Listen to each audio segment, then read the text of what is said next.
So a lot of people acknowledge now that backups are extremely important, especially when you're using a content management system like WordPress, Joomla, Drupal. Anything open source and anything that's really popular is more prone to hacking. So I'm going to talk about how to prevent hacking in another video, but right now we're just going to talk about a contingency plan in case you do get hacked. And the best contingency plan you can possibly have if you do get hacked is storing a backup of your website. That way that if you do get hacked, you just bring up the backup and everything's restored. It's much, much harder to clean up your website once it does get hacked. It can become so damaged.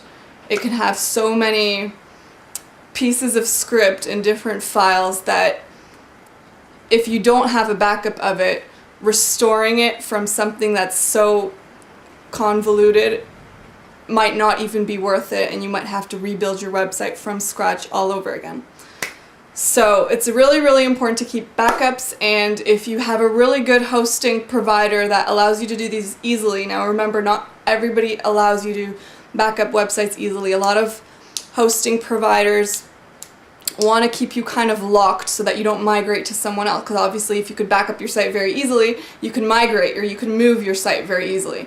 So a lot of hosting providers don't make this option easy for you. But if you're using Cpanel, chances are you have a really simple backup technique where literally you press 2 buttons and you back up all your core files and all your databases, and if anything happens, you could just restore that and everything will be fine. So we're going to go ahead and I'm going to show you how to back up your website in Cpanel. It's very easy to do. Takes about 6 minutes depending on the size of your site, and you'll get an email notification once you've backed everything up. So let's get started. Hi everyone, in this tutorial I'll be showing you how to generate quick and easy full website backups in Cpanel. So go ahead and log into your Cpanel account. In this case, I'll be using my website as an example.